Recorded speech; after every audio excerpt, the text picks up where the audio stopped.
অসম কৃষি বিশ্ববিদ্যালয়ৰ নতুন পদক্ষেপ কৃষকৰ দুৱাৰমুখলৈ ভ্ৰাম্যমান উদ্ভিদ স্বাস্থ্য ক্লিনিক বাহন পথাৰতে কৃষি আৰু কৃষকৰ সমস্যাৰ সমাধান দিব বিজ্ঞানীয়ে অসম কৃষি বিশ্ববিদ্যালয়ৰ নতুন পদক্ষেপ পথাৰতে কৃষি আৰু কৃষকৰ সমস্যা বিজ্ঞানীয়ে দিবৰ বাবে লৈছে এই পদক্ষেপ কৃষি সম্প্ৰসাৰণ ব্যৱস্থাক অধিক গতিশীল আৰু বিজ্ঞানভিত্তিক কৰাৰ লক্ষ্যৰে এক উল্লেখযোগ্য পদক্ষেপ গ্ৰহণ কৰি অসম কৃষি বিশ্ববিদ্যালয়ে আজিৰে পৰা আৰম্ভ কৰিছে ভ্ৰাম্যমান উদ্ভিদ স্বাস্থ্য ক্লিনিক বাহন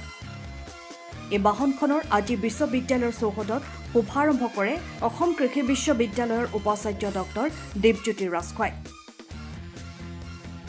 এই ভ্ৰাম্যমান উদ্ভিদ স্বাস্থ্য ক্লিনিক বাহনৰ জৰিয়তে কৃষকসকলে লাভ কৰিব সময় উপযোগী পৰামৰ্শ আৰু উন্নত কৃষি ব্যৱস্থাপনা এই বাহনখনত সংযোজিত হৈছে অত্যাধুনিক মাইক্ৰস্কোপ উদ্ভিদৰ ৰোগ নিৰ্ণয় কৰিব পৰা সঁজুলি মাটি আৰু পানী পৰীক্ষা কৰিব পৰা সঁজুলি কীট পতংগ চিনাক্ত কৰিব পৰা সঁজুলি ডিজিটেল তথ্য ভাণ্ডাৰ GPS ইণ্টাৰনেট সংযোগ আৰু LED স্ক্ৰীন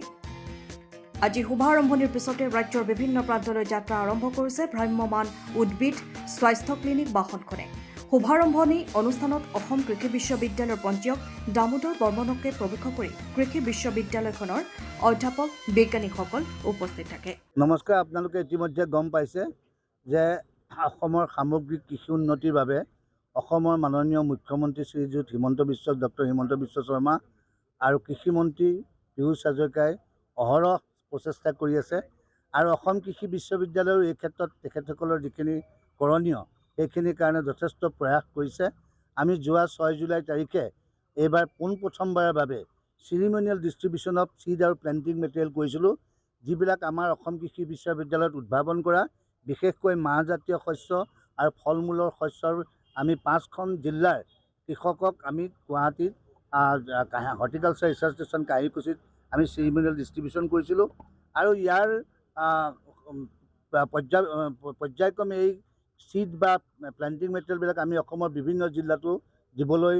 যত্ন কৰিছোঁ এইবাৰ আমি প্ৰথম ধেমাজি জিলাত দিম তাৰপিছত আমাৰ তিনিচুকীয়া ডিব্ৰুগড় এনেকৈ যাম আৰু নগাঁও মৰিগাঁও প্লাছ আমাৰ যিবিলাক নলবাৰী বৰপেটা সকলো জিলাতে আমাৰ যিটো অসম কৃষি বিশ্ববিদ্যালয়ৰ অধীনত কৃষি বিজ্ঞান কেন্দ্ৰ আছে এই কৃষি বিজ্ঞান কেন্দ্ৰৰ বিজ্ঞানীসকলৰ সহযোগত আমি কৃষকক পোনপটীয়াকৈ কেনেকৈ ৰাজ্যখনত মাহজাতীয় শস্য বা অন্য ফল মূলৰ উৎপাদন বৃদ্ধি কৰি স্বাৱলম্বী কৰিব পৰা যায় আৰু কৃষকৰ কিবিলাক সমস্যা আছে সেই সমস্যাবিলাক আমাৰ বৈজ্ঞানিকসকল বা কৃষি সম্প্ৰসাৰণ বিষয়াসকলৰ লগত একেলগে আমি কেনেকৈ তেখেতসকলৰ সেই সমস্যাবিলাক সমাধান কৰিব পাৰোঁ তাৰ প্ৰতি যত্ন ৰাখিছোঁ আজিও আমি এইবাৰ পোনপ্ৰথমবাৰৰ বাবে এইখন বাছ আপোনালোকে দেখিছে ইয়াত মাটিৰ গুণাগুণ পৰীক্ষা কৰিব পাৰি মাটিৰ অম্লীয় নে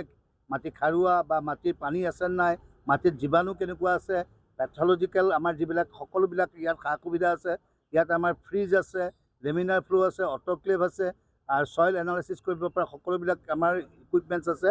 আৰু আমাৰ ইয়াত এই বাছখনত আমি ইন চিটু মানে কৃষকৰ জেগাতে আমি কৃষকৰ সমস্যা সমাধান কৰিবলৈ যত্ন কৰিছোঁ ইয়াত এটা বিজ্ঞানীৰ দল আমি পঠিয়াইছোঁ ছইল চাইণ্টিষ্ট প্লেণ্ট পেথলজিষ্ট এণ্টমলজিষ্ট সকলো ধৰণৰ আমি আনুষংগিক বিষয়ৰ যিবিলাক বৈজ্ঞানিক তেখেতসকলক পঠিয়াইছোঁ আৰু এই টীমটোৱে এতিয়া বৰ্তমান ধেমাজিত আজি উপস্থিত হ'বগৈ কাইলৈ পৰহিলৈ ধেমাজিত থাকি সকলো কৃষকৰ লগত যিমান পৰা যায় মত বিনিময় কৰিব তেখেতসকলৰ সমস্যাবিলাক লগতে যাতে সমাধান কৰিব পাৰি আৰু অসম কৃষি বিশ্ববিদ্যালয়ত যিটো উদ্ভাৱন কৰা হৈছে আমাৰ মাহজাতীয় শস্যৰ বীজ তেখেতসকলক দিয়া হ'ব কাৰণ এইটো মাহ খেতি কৰাৰ সময় আহিছে তাৰ লগতে আমি ফল মূলৰ আপোনালোকে দেখিছে ফল মূলৰ বাগিচা তামোল পুলি নাৰিকল পুলি অন্য ধৰণৰ টেঙা পুলি জালুকৰ পুলি এই সকলোবিলাক আমি ইয়াত লৈ পেলাই আজি গৈছোঁ আমি ভাবিছোঁ আমাৰ এই যাত্ৰা অবিৰত থাকিব আমি এই 5খন 6খন জিলা সামৰি আহি পেলাই আমি অন্য জিলালৈকো যাম তাতো আমি কৃষকৰ লগত মত বিনিময় কৰিম আৰু ভাৰতৰ সন্মানীয় প্ৰধানমন্ত্ৰী আৰু অসমৰ মুখ্যমন্ত্ৰী আৰু অসমৰ কৃষিমন্ত্ৰীৰ যিটো সপোন যে ভাৰতবৰ্ষৰ কৃষি ক্ষেত্ৰত এটা ট্ৰেন্সফৰ্মেটিভ এগ্ৰিকালচাৰৰ যিটো সপোন দেখিছে সেই সপোনত আমিও য'ত কিঞ্চিত সহায় কৰিব পাৰিলে আমিও নিজকে অসম কৃষি বিশ্ববিদ্যালয়ৰ সকলো সদস্য সুখী হ'ব সেইকাৰণে আমাৰ এইটো ক্ষুদ্ৰ প্ৰয়াস আশা কৰিছোঁ অনাগত দিনত এই প্ৰয়াসৰ দ্বাৰা কৃষকসকল উপনীত হ'ব পাৰিব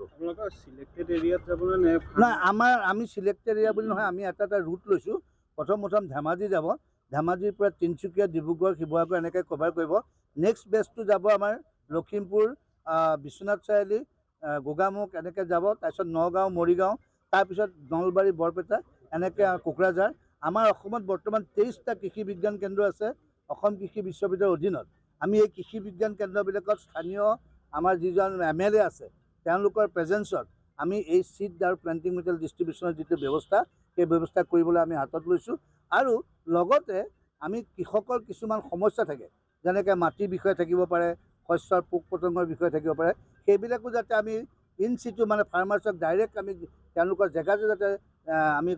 জনাব পাৰোঁ বা তেওঁলোকৰ কি ধৰণে উপকৃত হ'ব সেইটো সহায় কৰিব পাৰোঁ, তাৰ কাৰণে আমাৰ চাইণ্টিষ্টৰ টিম যাব। কৃষকৰ ডাঙৰ বাৰী আছে, এনেকুৱা সমস্যা ভুগি আছে, তেতিয়া এই গাড়ীখনলৈ তেওঁ কণ্টেক্ট কৰিব পাৰিব নেকি? তেওঁলোকে কণ্টেক্ট কৰিব। আমি এটা ডেডিকেটেড ফোন নাম্বাৰৰ ব্যৱস্থা কৰি আছোঁ। আৰু আমাৰ ইয়াত যিসকল যাব আমাৰ স্থানীয় কৃষি বিজ্ঞান কেন্দ্ৰৰ লগত তেওঁলোকে যোগাযোগ কৰিব। আৰু আমাৰ ইয়াৰ পৰা যিখিনি চাইণ্টিষ্ট যাব